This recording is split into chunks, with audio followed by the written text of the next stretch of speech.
What if I told you that the same thing that makes a ruby red is the same thing that powered the world's very first laser? Yeah, a gemstone changed the course of modern science. That's just one of the wild facts we're unpacking today, because the ruby is not just a pretty red rock. It's a geological miracle, a multi-billion-dollar investment asset, a symbol that warriors literally embedded under their skin for protection. It's at the center of one of the most fascinating market stories in the luxury world. So whether you're a gem enthusiast, an investor, or just someone who loves a deep dive into something genuinely fascinating, you are in the right place. Let's go. Let's start at the foundation. What is a ruby, chemically speaking? A ruby is a variety of a mineral called corundum, which is essentially aluminum oxide. And here's the thing. Pure corundum? Completely colorless. No color whatsoever. It's transparent from ultraviolet all the way into infrared light. So where does that iconic red come from? It comes from one element, chromium. When tiny amounts of chromium, we're talking about 1% of the aluminum atoms, get swapped out during crystal formation, something extraordinary happens. But here's the bonus. Chromium doesn't just create red, it makes rubies glow. When sunlight hits a ruby, the chromium causes it to fluoresce, to emit a red glow from within. It's like the stone is lit from the inside. And this is especially strong in rubies that have very little iron in them. Now, if you're looking at a ruby on the Mohs hardness scale, you're looking at a 9 out of 10. The only natural thing harder is diamond. But don't let that fool you. The Mohs scale is non-linear. Diamond isn't just one step harder, it's many times harder. So yes, diamond can scratch ruby. Keep that in mind if you're storing jewelry together.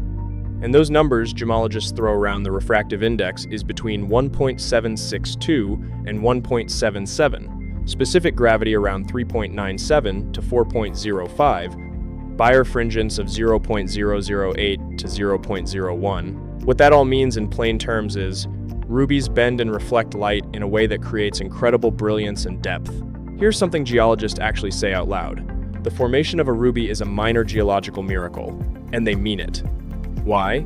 Because making a ruby requires aluminum, oxygen, and chromium to come together in an environment that is almost completely free of silica and iron. And silica, the stuff that makes sand and quartz, is everywhere in the Earth's crust. It's almost always around. Normally, when aluminum and silica are present together, you get feldspar or quartz, not corundum. So rubies only form in these very specific, geologically rare pockets where silica is absent. Formation happens deep in the crust under extreme conditions, temperatures between 550 and 750 degrees Celsius, and pressures up to 1.1 gigapascals, millions of years in the making. There are three main geological environments where this happens. First and most prestigious is metamorphic marble-hosted deposits. This is how the world-famous Mogok Valley rubies in Myanmar formed.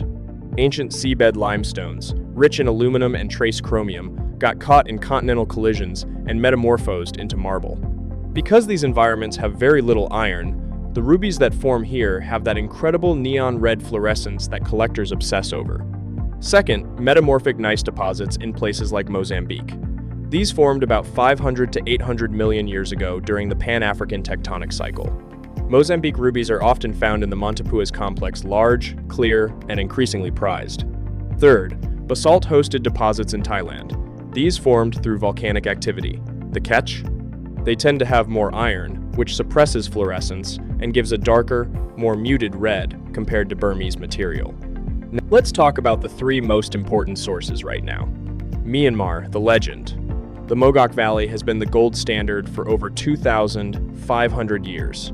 Burmese rubies are literally the benchmark against which all others are measured. Their high chromium, low iron content produces that legendary pigeon's blood red.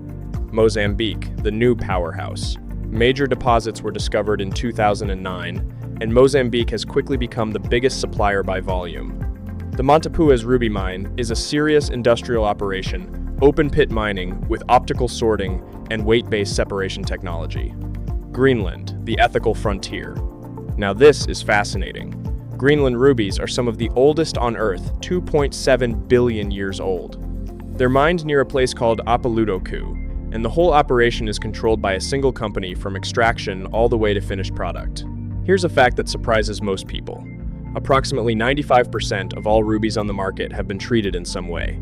So before you buy, you need to know what you're actually getting. Lead glass filling is the most aggressive treatment and the most controversial. It uses high lead glass to fill fractures in lower-grade material, dramatically improving transparency. The visual result can be stunning, but the structural integrity is compromised. Lead glass-filled rubies can be damaged by something as simple as lemon juice or routine jewelry repair work. If you're buying, you need to know. Flux healing is a step up from that. A material called borax is melted onto the stone, flows into surface fractures, and as it cools, it recrystallizes, actually healing those cracks. Under a microscope, you can spot flux-treated rubies by something called snowball inclusions, altered crystal inclusions that have turned white and frosty from the high heat.